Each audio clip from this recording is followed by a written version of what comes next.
Today I'm delighted to be talking to the one and only Hannah Gadsby, whose 2018 Netflix comedy special, Nanette, changed the comedy landscape forever. Yes, it's true. When I'm down and I'm blue. Well, good morning. How are you? Oh, I'm all right. How are you doing? Yeah, I'm smashing. What time is it there? 9 a.m. God, that's early. I was about to whinge on about how late it was, but you've got the bum end of the deal. Oh, no, I'm okay. I'm a morning person and I'm not working it, so... So you're larkish. What time's early? What time do you get up? Well, I only just got up this morning, but generally I'm chipperer in the morning than I am in the evening. I'm a slow burn. Through to midday. I'd be a lot different comedian if if comedy was a morning situation. Yeah, you must be sort of quite an outlier, being not of the owlish persuasion.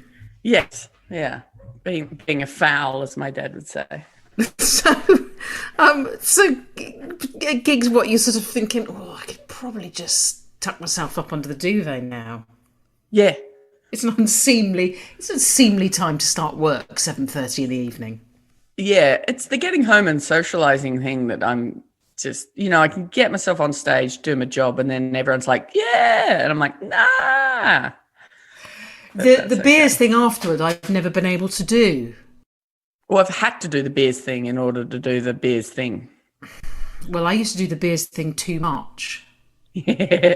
And then I thought, there's an optimal amount of beers before it becomes problematic. And then it just becomes like a sort of covering mechanism for all the sort of kinks and chinks that I don't want people to see. Yeah. Was it James Acaster who has that brilliant bit about being tipsy? What's that? He's just sort of like, that's what you want to be, but it's almost impossible to maintain tipsy. Yes, once tipsy hits you.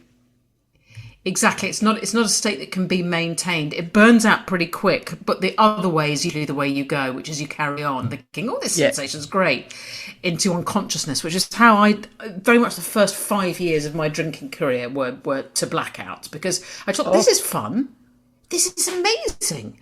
I'm the life and soul. I'm on a table. I'm dancing. Everyone thinks I'm great. Black. Where am I? And then I had to just stop. Yeah. So for years, I've been the kind of person who doesn't drink at all now. Well, my problem was I didn't black out. Is that your just way of saying you're tougher? No, it's not tougher. It's foolish. Like, I just didn't lose consciousness, and nor did I dance on the table. So I would drink a lot, but I wouldn't black out. But I wasn't fun. No one knows why I was there. So that you're the opposite of every drunk I've ever known. You become less noticeable. Yep. Less noticeable, more like a sort of like an imploding star, a slowly imploding star in the corner of the bar. Yeah, I am a black hole. Well, then why do it? What's the benefit then if that's the way it makes you feel? Well, I don't really do it so much anymore, but I think part of it was like you're supposed to socialize, and this is what you're supposed to do. Where I'm from, drinking is the hobby, and that's how you socialize. And in order for me to socialize, I have to drink, because I can't it. Well, I don't have to anymore, but as a young person, it's because I'm incredibly sensitive to environment. So alcohol and smoking made everything bearable. So, I was less, my hearing was less sensitive, my taste was less sensitive. I was able to cope with, so in order to endure drinking, I had to drink. I thought you were saying in order to endure people. Both, yeah. Smoking, I quit smoking a while ago, but I was a good smoker in my time. And what's great about smoking is it's a hobby for sure. It's an addiction, but it's also a weapon. So you can wave it and create this incredible space around yourself. Yeah, the me circle. The me circle. On which note, I need to apologise to you. We've only met once, I think. Possibly twice. It's in Edinburgh. in Edinburgh, and I've always felt very guilty about that because I was very affected by Nanette, which I saw at the Edinburgh Festival in the first iteration of it.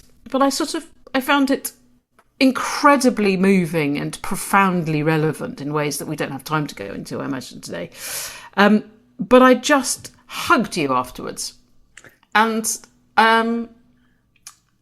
that I just sort of afterwards thought, God, not everybody wants your sort of desperate, tactile personality on them. And I just sort of wanted to apologise because you must have had a lot of that. You must have opened the floodgates for a lot of people. Yeah, look, thank you for the apology. It didn't strike me as inappropriate at the time. But now you mention it. Now you bring it up. Fuck. Yeah, what the hell? Yeah, look, when I was performing Nanette, I wasn't really mingling. So I think a mutual friend of ours introduced us. Yeah. So that was, like I used to just finish the show and scurry home, and sort of do my dark star imploding routine alone and sober. And so I did have it, like I was aware that that's what it was doing. And a lot of people did do that. A lot of people did that and then forgot themselves. But generally speaking, it was, it's, at least I kind of knew who you were. Context is important. So a lot of people are just fans. Oh, not just fans. They are my bread and butter. So they're not just fans. I appreciate them. But as individual human units, I don't know them. They know so much about me, and it makes me feel particularly vulnerable. And, and then I've had to learn how to sort of get the me circle sans smoke around people who would, most people are generally just sort of like, thank you, and it's a brief moment, and it's lovely. Like it is. I'm very grateful to know that I did something that affects people. Like it's all you can hope for as an artist, really, can't. But other times there are people who just sort of don't have boundaries, and I hear a lot of trauma. Yes, it's hard. So then people are sort of like offloading. Really offloading, and it's really difficult because you're just like, you poor thing. But then each individual comes up and shares something, and then you're just like, I don't have enough. No, and you can't. So that's why I do it in bulk. I do it on stage. I do it in bulk. This individual interaction thing is. Yeah, well, that makes sense. I mean, I just think what for me was. I enjoy, the older I get and the more I understand my strange brain, the more I allow myself to become obsessed with the ideas behind things, the mechanisms, the workings, the tick-tock, do you know what I mean? Not the jazz hands, but the real meat underneath it. And there was the simple equation in Nanette, which I found incredibly pleasing, which was the idea that comedy is based on the resolution of tension. And what if you don't resolve it? What if you let it just sit? And also we will shapeshift and bend the truth in order to get a laugh, or distort, in your case, something incredibly painful and powerful, to find connection. But actually, in being truthful and severing that faux connection, you're able to make a real connection, which, as you say, is with the people who've experienced trauma and suffering and all that sort of stuff. But I found it a masterclass, really, in examining the genre and how false but how also twisted and brilliant it is, and how its shortcomings are. That was the surprising thing for me, and that's why I find it very easy to laugh off criticism, because that is not what I expected. I expected it not to work. That's why I put in the bit at the beginning. It's like I quit, so because I know what's coming next is not comedy, and it won't work. It was really I think because of what it became, people sort of think of it through a lens that wasn't part of how it was created. And that was created to my audience that I'd been building slowly for years, not the millions of people who watched it on Netflix. It's just my small audience in the UK and Australia, and I'm saying I'm quitting and talking to people who kind of come with me in my career. And I thought by doing that I will lose a good chunk of my audience, and then I would know who they were, and that. Because I was starting. So you were trimming down. You were trimming down. A bit of topiary. Yeah. Bit of audience topiary. You know, because I think I'd sort of become a little bit broad in my appeal, and I'm like, I don't know what to say and who I'm saying it to. Like, I'd go out on. When I first began, I kind of knew who my audience was, and then I got to this stage where I'm like, I don't know how to please these people. My story is so idiosyncratic. I don't know how to connect in a broad way. It was just like I have lived a strange life, and strange things have happened to me, and I'm from an obscure place in the world, and I'm queer, and I'm, and I've just been diagnosed with autism, and I'm like, I don't know what to say and who to say it to. So I wrote Nanette. And what's surprising is that this thing that was supposed to be like a smoke bomb and a repellent worked in quite the opposite way. And I found that so surprised that story resonated. Well, in pursuing the singularity, you achieve the communality of experience, which you understand in theory, but in that practice, in the context of comedy, it was just like I didn't expect that to work, and how it makes me sort of, it rekindled my belief in the power of the stand-up stage, and almost how it's been squandered for dick jokes. Yes. And which, don't get me wrong, they're important. They're a great icebreaker, but they shouldn't be the only reason you speak. But also as well as the dick joke, for me, a lot of Edinburgh Hours was squandered on kind of sort of fake theses that I've got to do. I should basically theme this show, and the themes were just there to tie up loose ends rather than having any sort of emotional potency. And I think not only did yours do that, but it came at such a particular time in history, in comedic history, in women's history, in politics and all those things. And it might have lit the fire, and if it didn't, it was one of the little fires that got lit all around the world at that time. That must have been an amazing thing, if you allowed yourself, I don't know if you did, but an amazing thing to be part of. I'm starting to look back and understand what it was, because honestly, I was in the trenches. Doing that show was an incredibly traumatic thing in its own way. Ultimately healing, but as I was doing, it was just like, I was almost a zombie, just going, it's the only thing I could do. And I knew it was doing something, because, you're just like, I know this is good. It hurts, it's painful, it's exhausting. I'll just keep putting one foot in front of the other. So I didn't have time to sort of think about it and contextualize it. I missed the Me Too movement. I missed it. You were too busy doing it. I was just doing that show, and I had to log off social media, and I've never really gotten back onto it because it's too dangerous a place. I've just put some sort of hate beacon on my head with that show, and so anytime I pop my head up, it's strange, isn't it? And obviously I have a very different perspective on it, but you got shit for that, did you? There were detractors, there were once it's just but I think it's the comic's brain. You could get 100 good things and 2 bad ones, and that's all you see. And that's fine. I just didn't in normal circumstances that wouldn't bother me. It'd be like, great, fine, let's keep moving like a shark. But I was exhausted and vulnerable, so I just didn't need to see that sort of stuff. So I'd clocked off social media, and it got worse once it went out on Netflix. So that's a strange. It got worse when it went out on Netflix. This is the most extraordinary sort of thing to happen at your own special. But no, it got worse after that. You're saying the detractors got the license, because I think a lot of people just sort of saw that this is a Netflix special and thought that that's all it was. Not a live show that I did for 18 months before it went out.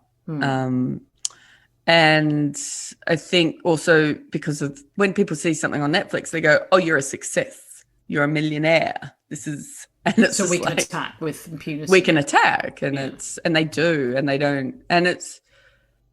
I just never have understood that. It's just like you didn't have to watch, and it turns out not many of them did watch. They're just Oh no, that's one thing like, I found is that people, they don't need to see something in order to have an opinion about it. yeah, which is what we all do to a certain extent, because I think we feel like we have to have opinions. I think it's very rare you hear someone sort of say, "Yeah, I don't know what to think about that."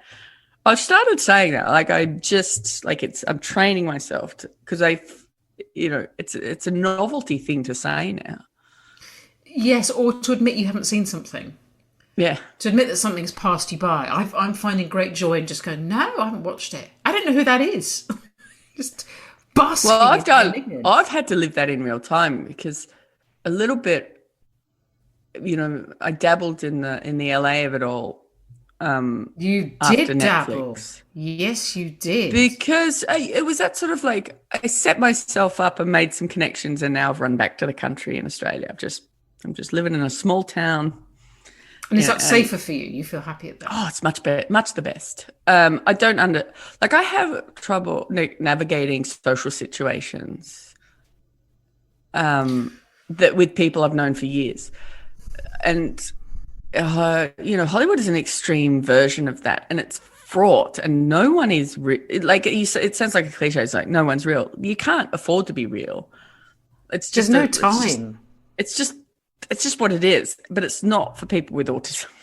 It's like I'm too blunt. I hurt people's feelings, and they're so sensitive, and that's fine. Good on them.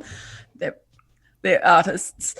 But I kept meeting people, and I'm like, no idea who you are. What's the most LA thing in inverted commas that you did? What's the after the Netflix special? What's the most LA thing that I did? Yeah. Well, meetings. I did meetings. Well, of course you did meetings. That's the quintessence of the LA experience. My favorite. But I was having the meetings people would kill for.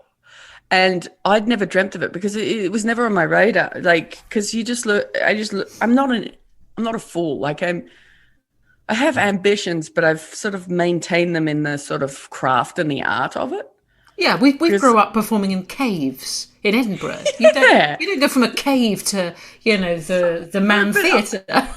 So I don't sort of didn't go there I didn't, and because Nanette was really a swan song in a spec. Like, it's not like I had a cheeky sitcom in my back pocket. So there are these people go, what do you want to do now? And I'm like, I'm tired. So in a way, I kind of squandered the moment, but I don't think I did because it just was too slippery for me, and I was exhausted, and I don't think I would have made a great decision, even if I had a cheeky sitcom in my back pocket. But I was having these meetings, and it was just and I know, I know people who's, have been writing sitcoms for a long time. And, I have friends who would just, I won't tell them of these meetings. They're the ones that they've been angling for, and they meet the, entry-level gatekeepers. And here I am with the head of Warner Brothers, and he's taking me on his golf cart. And I'm like, this is wasted on me. Let me give you a tour. The head of Warner Brothers.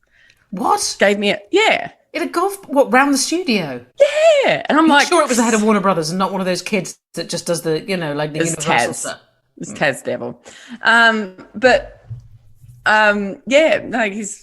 So it was kind of incredible, but we had this big meeting, and we tried to get the sizes down because, like I said, I'm quite unable to do more than 3 people comfortably and just keep track of what I'm saying and who I'm saying it to and hearing everything that's going on. I have this thing as a auditory processing disorder where if I can't prioritize sounds, so in a noisy environment, a really quiet sound is the same as the loudest sound. It just comes in and I can't sort out the importance. So I really struggle, hence the beer. But you can't take beers on meetings. Not in LA, you can't. No. Well, they don't even do tea. And that was the thing about this. Because they'd seen the show and they're like, oh, you want tea? And I don't think they expected me to say yes. Because they're always, taking these great big, cartons of coffee around, chugging it back. They're very busy people. And so they had that facility. I could have had a big, and I'm like, no, I would really like a tea. I didn't think it was too much to ask, but apparently it was. And the head of Warner Brothers. What's interesting about those meetings, though, is they want to know, what do you want to do? And there's no friction. And don't you think that sometimes you need the friction to make the art? Oh, well, I found the friction. That's my gift. Yeah. in the cart. Yes, because it was in the room, and it was like they had this massive table and they filled it up with a lot of people, and he's like, I'll make you a tea. And everyone's just like, what? He's making the tea. And so then there was this kerfuffle. Is he showing you it can be normal? He's going, I can be a regular guy. It worked. He was really sweet. I mean, he might have, I don't know enough to have an informed opinion. I don't know what I think about it. But he was nice to me. He was very lovely. And he filled the paper cup up with boiling hot water from the urn, like whatever place, kitchen. Don't know how it works, but it was boiling hot. Like it was just, and then there's tea bag in it and then milk before it had, so the milk was in before the tea had. That's wrong. So it was just, you get it, right? And it's fine. I was like, oh, God, but I couldn't even hold it. It was so hot. And then it started melting the glue that keeps the cups together because it was so hot. And because usually I guess they have coffee in this boiling hot water situation and milk, and so it cools it down. But this cup was melting as everyone's introducing themselves to me around the table. Vice president of... Yeah, and I met the dude who does the... they had the reality TV stuff people in. Okay. Reality TV. Structured reality or augmented reality. Yeah, and I'm like... I don't know why you're here. I'd love to see that. But good on you. And they're like, a few of them are just like, oh, I'm involved in The Bachelor. And I'm like, cool. Wasted on both you and me, that. It's not something we're going to do. And so, but one of them said, oh, I'm involved in The Bachelor. It's very popular in Australia. I don't know if you know that. And I'm like, I've got this burning hot tea that's melting onto this mahogany table. And I'm just like, I don't know when to say something about this. And then she said, it's very popular in Australia, The Bachelor. I'm not sure about Tanzania. Okay, well done. Yep. And so half the room were like nodding, and the other half knew that I'm from Tasmania. Not Africa. And so they're just like, ugh. And I'm like, oh, it's Tasmania. My cup's melting. And then it was over. Is that it? So there was just basically a slow eruption of boiling liquid, a geographical correction, and then... So that was my meeting with Warner Brothers. They were lovely. And I'm like, what I learned is that it's just a process of schmoozing. Then there's other meetings, follow-up meetings, and everyone's so nice. Which is nice. Difficult to navigate because I think it is that friction. There's nothing to hang on to.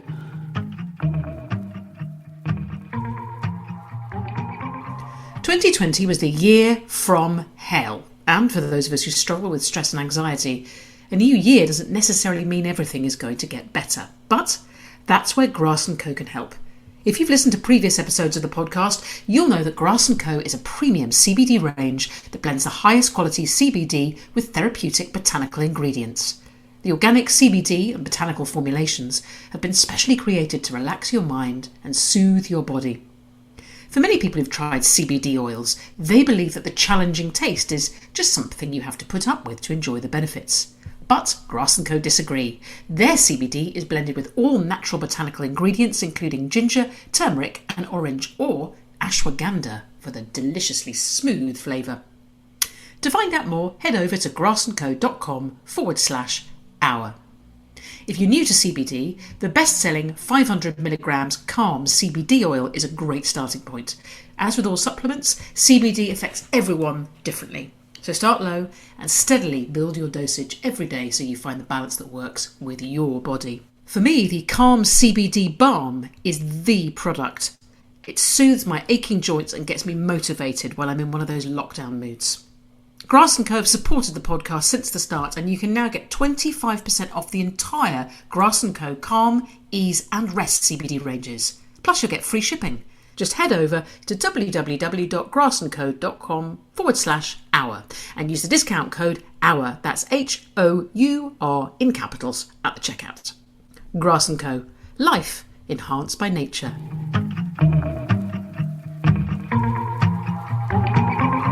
You're from Tasmania, but you've done a lot of your comedic learning, it's fair to say. I mean, correct me if I'm wrong. In England, in Scotland, in the UK, it's A lot of friction.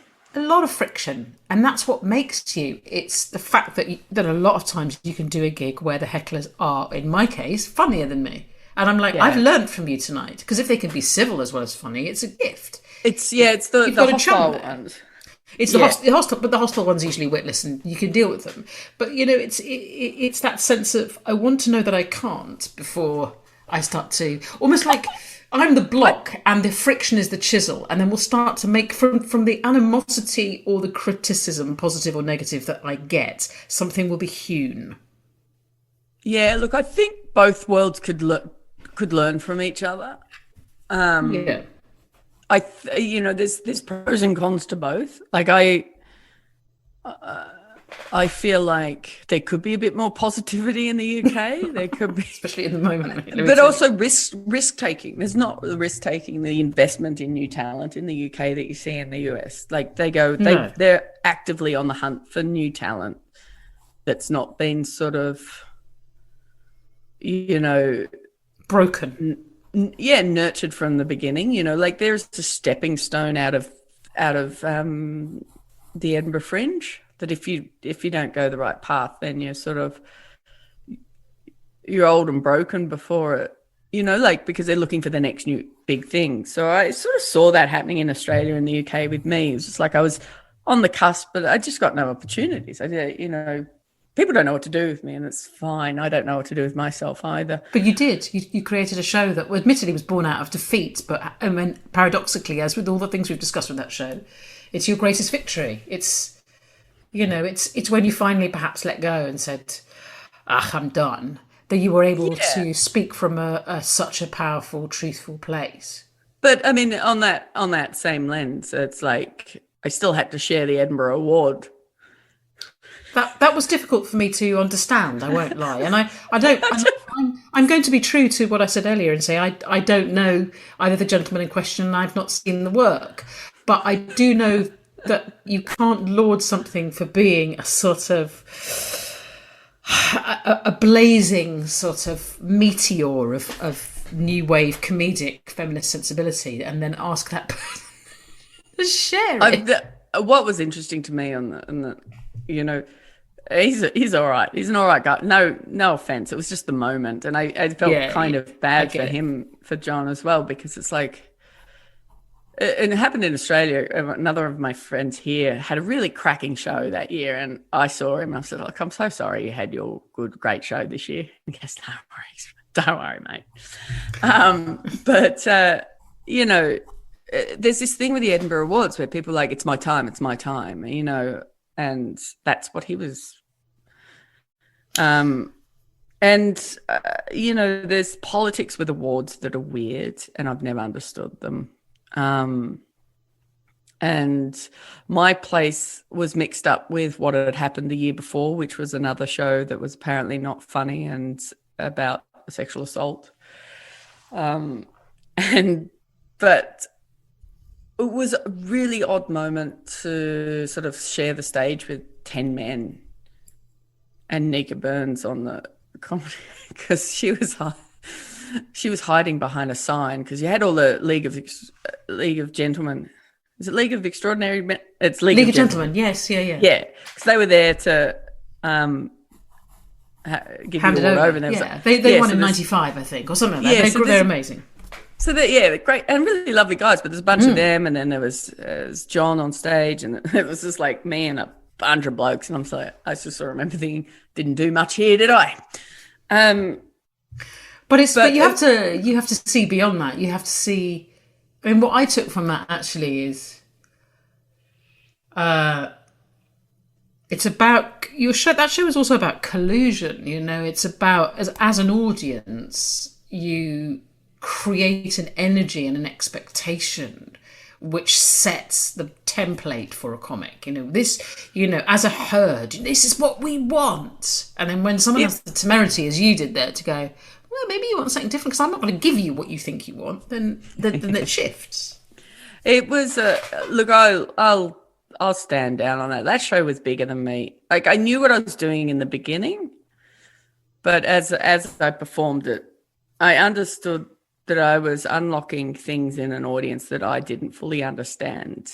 And I think it's important to recognize that. Like, I had ideas about what the show was, and it was crafted to the best of my abilities, and I'm incredibly proud of it. But it happened at a moment and in a world that was bigger than me. So, what interests me is about that, the way that you describe performing it, because you performed in, you know, dozens and dozens of, you know, major cities around the world.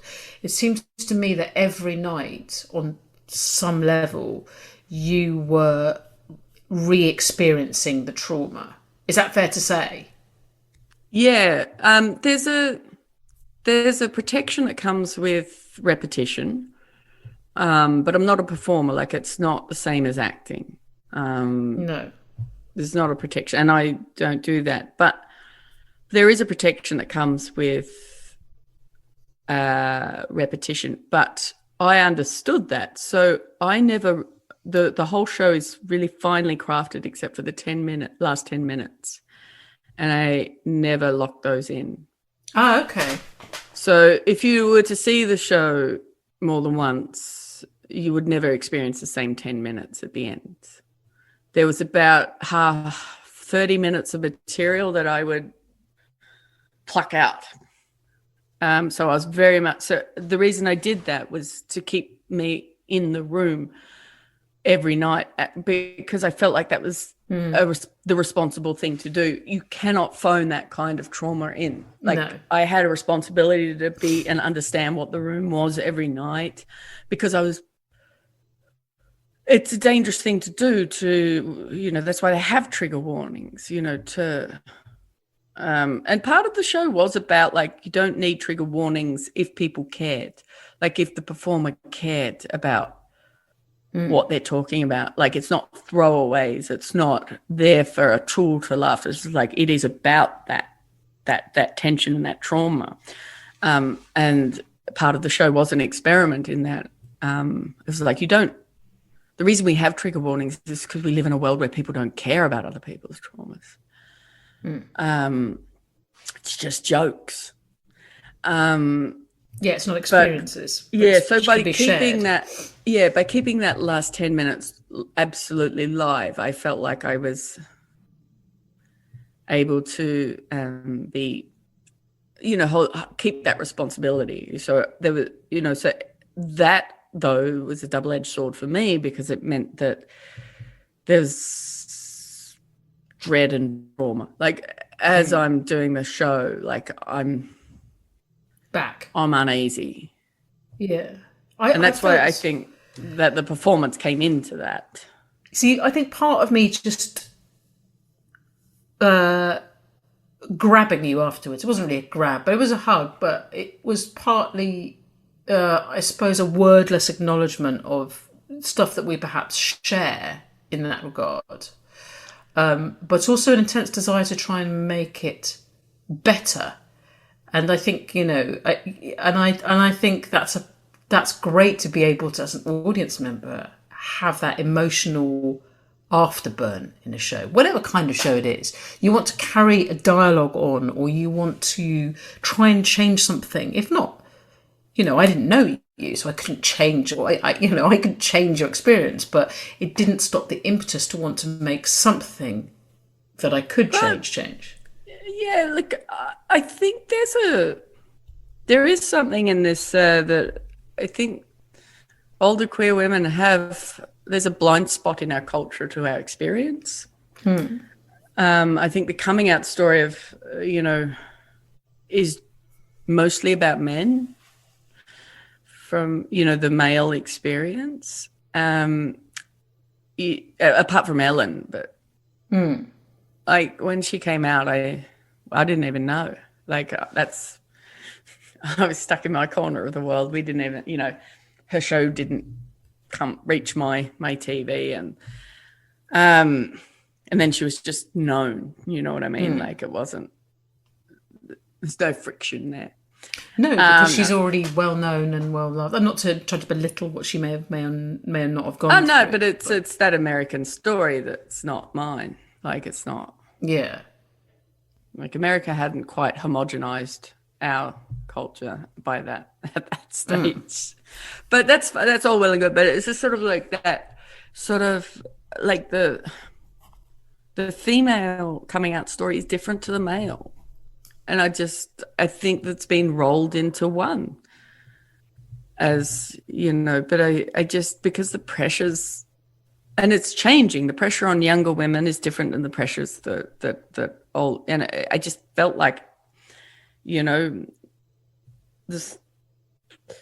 that story had been lost in a way. So, that's, it's kind of, there is a gender distinction with the coming out story that sort of I felt like I hadn't seen reflected. So when people like yourself, and as there was more where you just sort of like, I would look at you and go, oh, you're doing fine. I'm not doing fine. I wasn't doing fine. No, that's why it was kind of great. It's just sort of like, no words really had to be spoken. We're just like, yeah, oh, I get it. I mean, most of the time I was doing fine. Oh, yeah. But there would be so many casual assumptions made, in print or out loud that would just be like burrs. I mean, there have been bigger things than burrs for both of us, but the burrs are the thing for me, because they're just everywhere, and you just think you've got rid of one, and then there's another one, and they're small and almost insignificant as of themselves. But when they mount up, they just, over time. And I think you're absolutely right. I think the lack of true visibility and singularity in female coming out stories was really important for you to address. Yeah, it's there's this grass seed in Australia that's a native here that looks like a coronavirus, and it's sort of green and it's got these red spikes, and my dog got one on his face. But then you're just like, oh, that's a funny, and then it explodes. And so then all of a sudden you just, and he's like Velcro, so he's just covered in these things. And that's what that's when I saw that, like, it's just this one thing. And that's, I think, what people think of when they just say one thing to you. And then you go home and then all of a sudden it just spreads, and it's because you haven't healed the trauma. So when someone is a casual or a tiny little barb or something, and they think they think that's all it is. Yeah, because they won't. They haven't got the understanding, perhaps, that there have been countless people before who said similar things, or sometimes it's just a negligence. Sometimes it's just almost the absence of comment, rather than, or not knowing what to call. I mean, this has changed now, but 10, 15 years ago, not knowing what to call a partner, or stopping talking about sex because they think, oh, this is awkward because how can you contribute, or things like that. It's just like, this is crazy shit. Yeah, like the amount of times I've had men wanting to know how I classify sex. Like, how do you know when you've had sex? Obviously, no one's asked me that. And I have to admit, I kind of wish they had. I have like I have spread misinformation because at the beginning, because I've heard some terrible things. We knew that it came from that hemisphere. I just go, if you believe this, you can just fuck off. Like I've told people that, we carry around, you know how chefs carry around knives in there, like they roll it out and they've got a knife for every occasion. Lesbians have one of those full of dicks because that's the only way you can have sex is with a dick. And I say it in a way, I'm like, this is obviously a joke. And they're like, so like a knife roll full of dicks? Yes, a knife roll. And I have people come back to me going, knife roll? And I'm like, oh, wow. You see, you could go anywhere with that. You could say, well, we have a special duct. It's a secreting duct. And when you've had sex, it emits a very strong lemon flavour that will fill a room like an air freshener. And if you've not experienced that, have you not experienced that with your girlfriends? And then you could leave them wondering. It's new car smell. Yeah, then they would wonder. No, girlfriend's never emitted. My girlfriend's secret duct has never emitted. You know. You need to try harder, buddy. I don't know. This is the thing, though, for me, is now I'm sort of older and I don't know.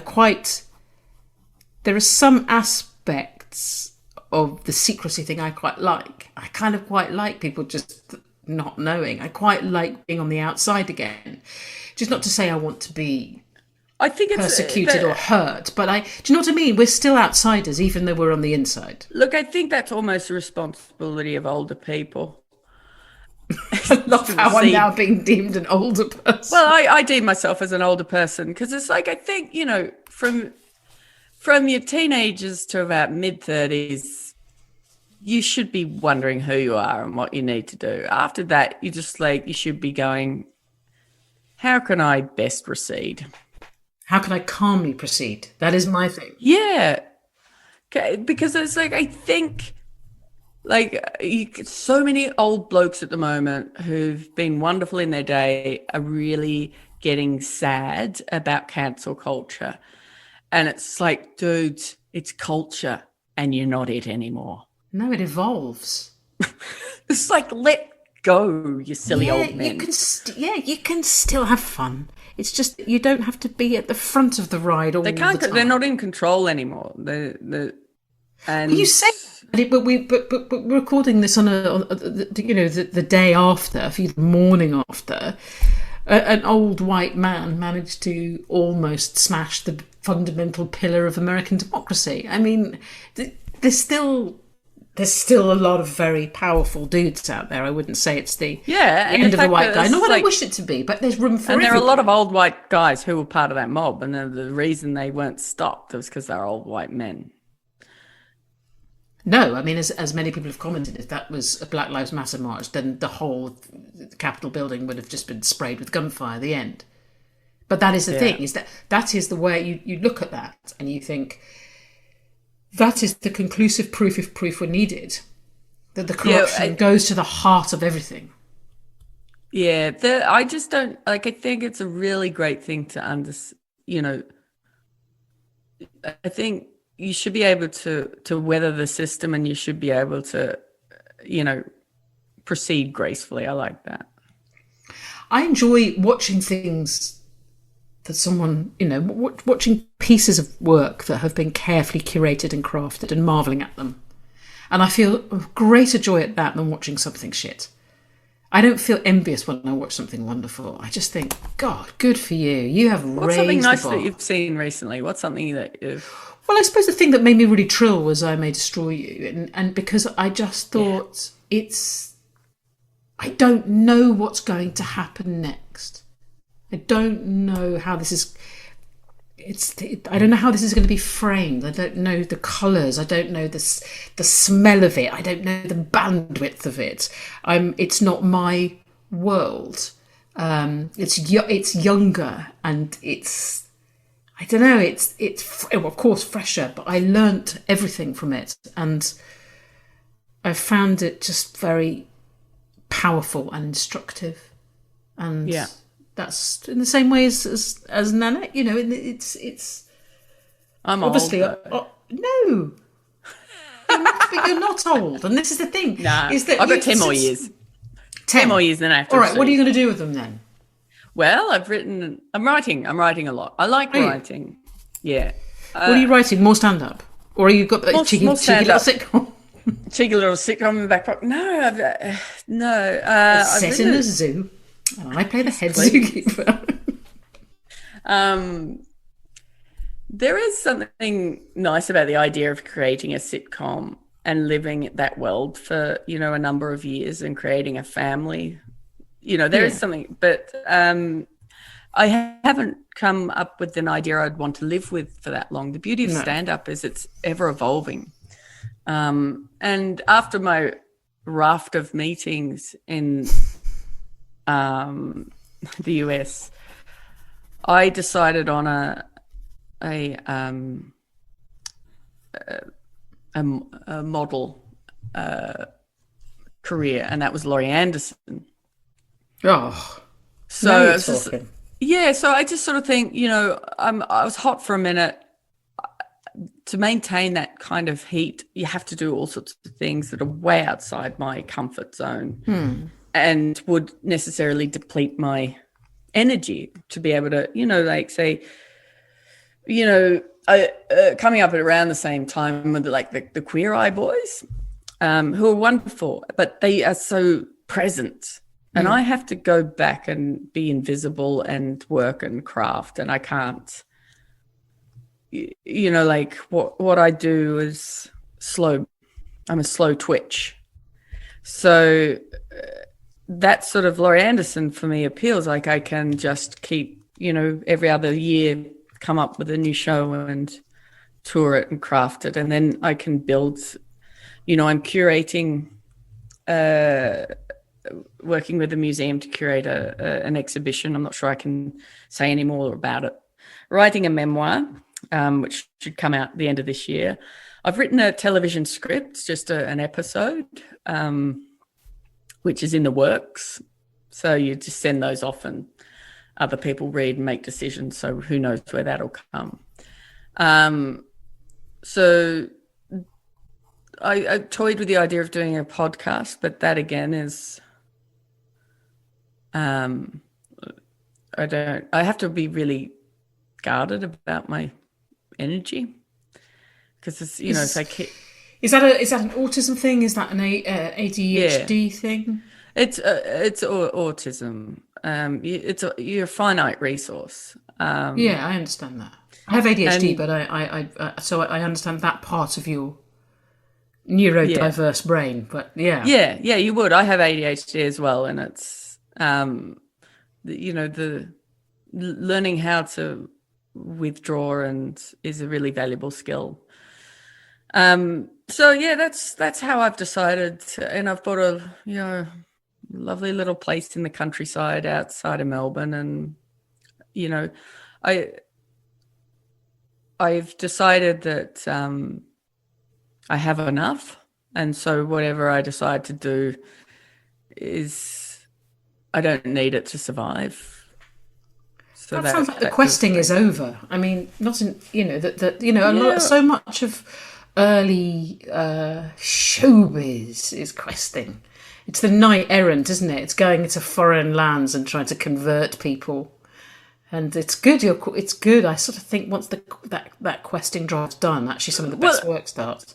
Yeah, look, I'm comfortable with that, and also I think it's important that I think, I started a fire a little bit about, showed a different way of doing stand-up. And, I think it's really important for someone like me to move aside and let other people use the fertility left in the soil, there's no point me just keeping that whole space for myself. That's not going to do the craft and the art form. I can still do my thing, but that questing, as you call it, it's like I feel like I've achieved an enormous thing, and I don't feel like I need to repeat it.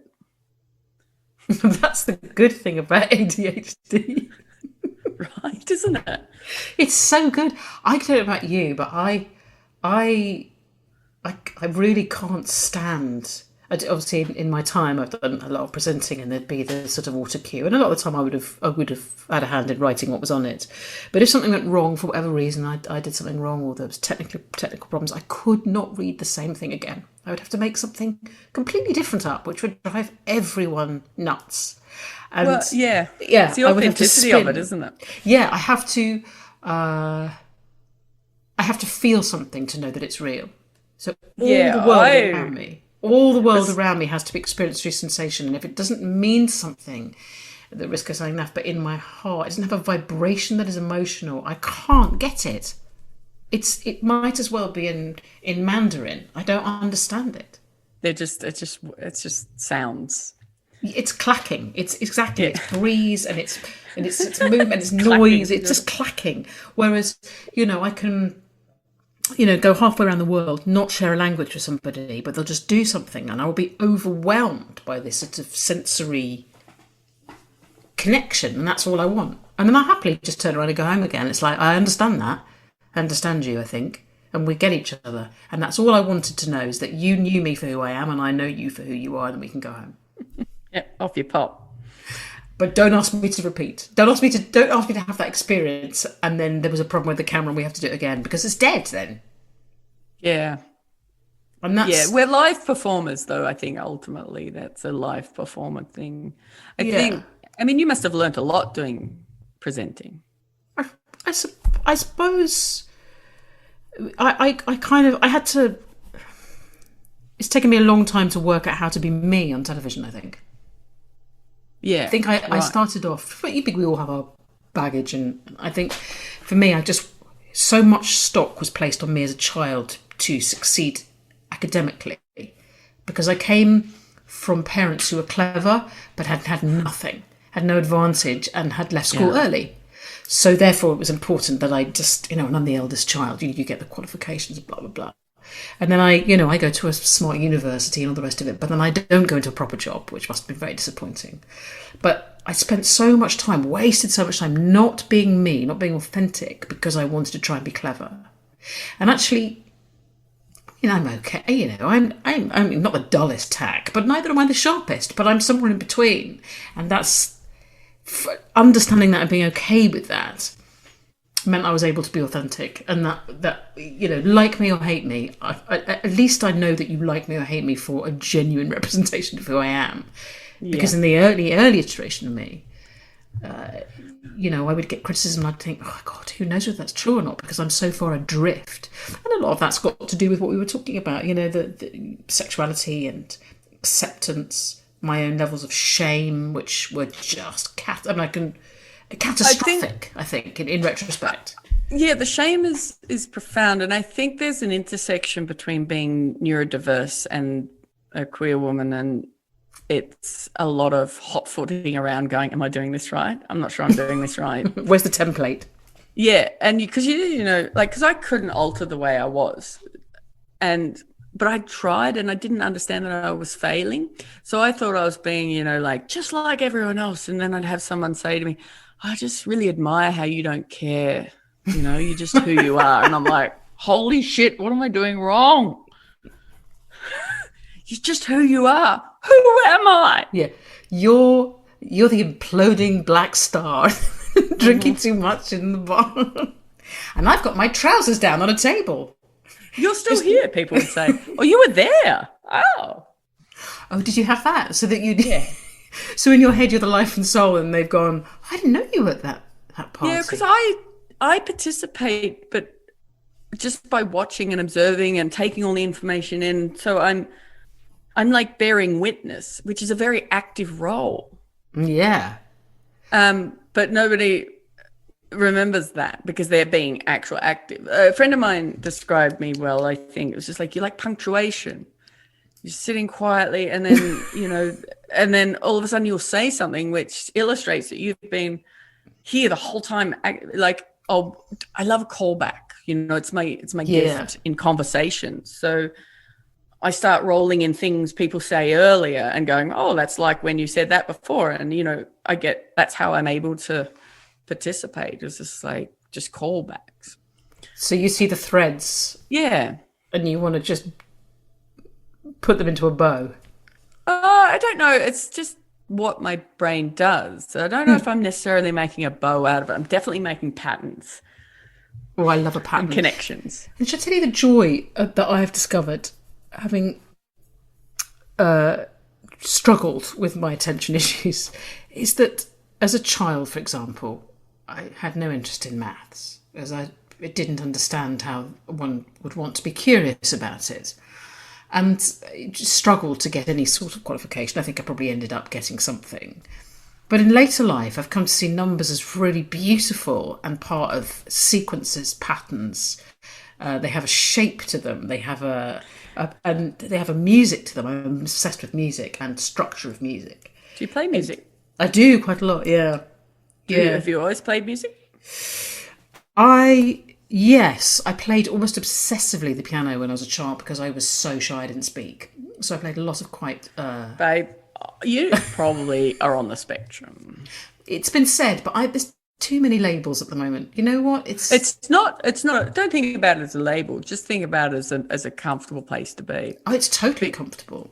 Because it's like you're just saying very similar things. What I like to do is I like to play music which, for example, has triplets in one hand and then just sort of so three shapes in my left and two in the other. So you're basically your right and your left brain is almost at war trying to make these two almost disparate rhythmical elements fit together.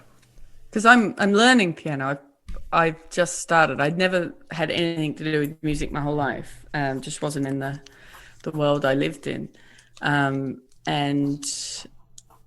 at the beginning of last year, I started learning. That's great. And it does wonderful things to my head. Like it feels good in my head. Yeah. Like sometimes it hurts my head, trying to get the coordination. Yeah.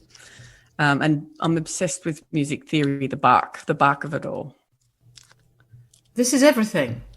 I have this sort of benign lump in my brain. I have to have a lot of MRIs. I've spoken about this before, but I don't need the dye they put in you anymore because I can just see sheet music and play it and look at the architecture of it on the page and it will light my brain up. Ha! And that's what it's doing to your brain. And actually, I don't know much about, neuroplasticity, but you can, as you say, feel it when your left and your right hand is trying to do something together. Your brain has to connect on a level that's just above and beyond anything else. It has, it won't have worked like that before. Sometimes I think, and this is not true, but I like to think of it in this way, is like autism is like reverse dementia. And because you're just such a slow starter in life, people are, you're wrong-minded, you're simple, I couldn't speak. Like I could, but I couldn't. They call it selective mutism. I just call it like it's too much, I'm not going to talk. It's not a decision. I just lost the connection between my brain and my mouth because there was too much going on, too much input. I had to shut down the output. But the older I get, the more powerful a tool my brain sort of becomes. And you give yourself permission for it to work the way it wants to work. Well, I think it's about developing language for yourself. Like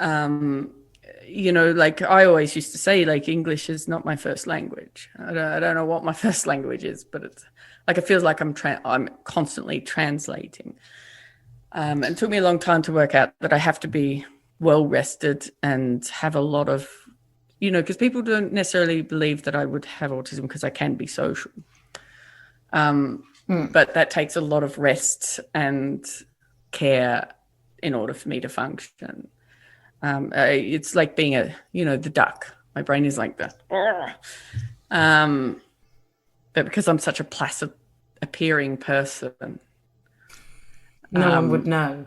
No one knows. But the older I get, the more joy I'm able to find in my own thinking. And I feel like that's why I say it's kind of like reverse dementia. The piano thing, I love the fact I could have spoken for an entire hour just about that, but another time. It's really,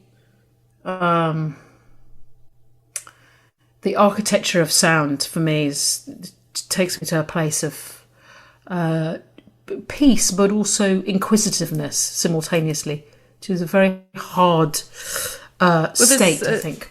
To find a mind-body connection I've always found quite difficult, because I'm always quite happy to live in my head, but the connecting it to sort of a bodily existence has always been a struggle. But piano sort of hits that sweet spot.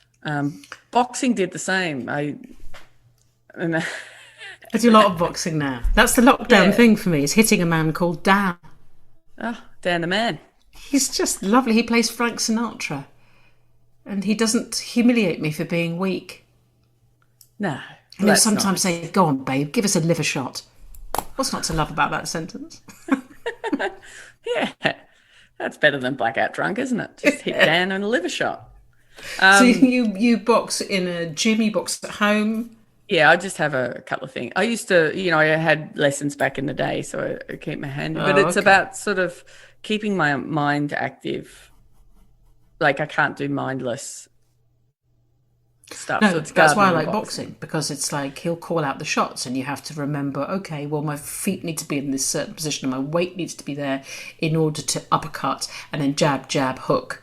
If I can see that there's an infinite and impossible to comprehend underpinning to something, I'm in. So piano is impossible. There's no mastery of it. There's no mastery. There's no mastery. I'm in, because that's where my brain wants to go.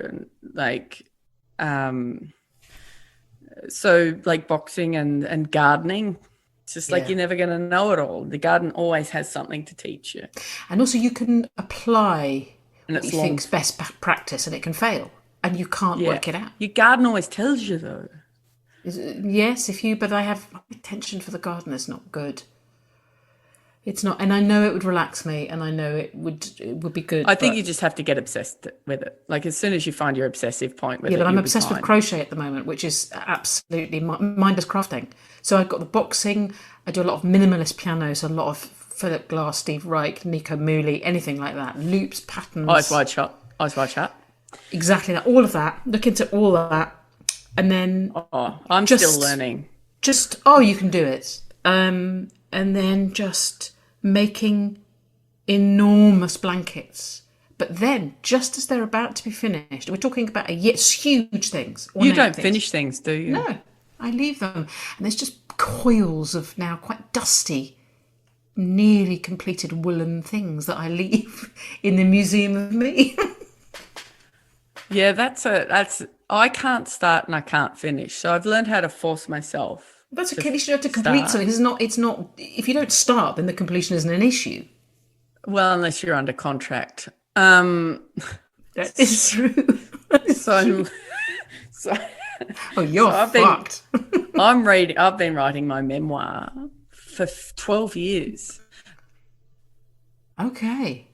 And because how can you write a memoir? You keep living, and then your perspective changes. Oh, they don't want to know about your perspective. Well, they do. But I can't write. Imagine if I handed in the book I wrote 4 years ago. Yes, that's true. What I mean, they don't want to know. Your readers want to know, but your publishers don't want to know. Yeah, well, we'll get it out. Yeah, you just need to. It just needs to get done. You need to do this one thing, and also you are a finisher completer. You've created 2 Netflix specials, ultimately. But live is different. Shows. Live is different. Live is always alive, so it's never finished. Yeah, I mean, you can capture it on film, but still, that's a live wire. Don't ever read it back, right? I wrote a memoir, and I just it can stay on the shelf. But if I had to pick it up and do a reading a few times, and I was furious with it, and I changed it as I was going along. I do that. That's how I write. Like, I read it out, and then I'm like, this doesn't sound right. I'm gonna reading it out loud. Rhythm. You've got to get the rhythm right. Yeah. Do you know how because I still struggle with speaking. Do you know how I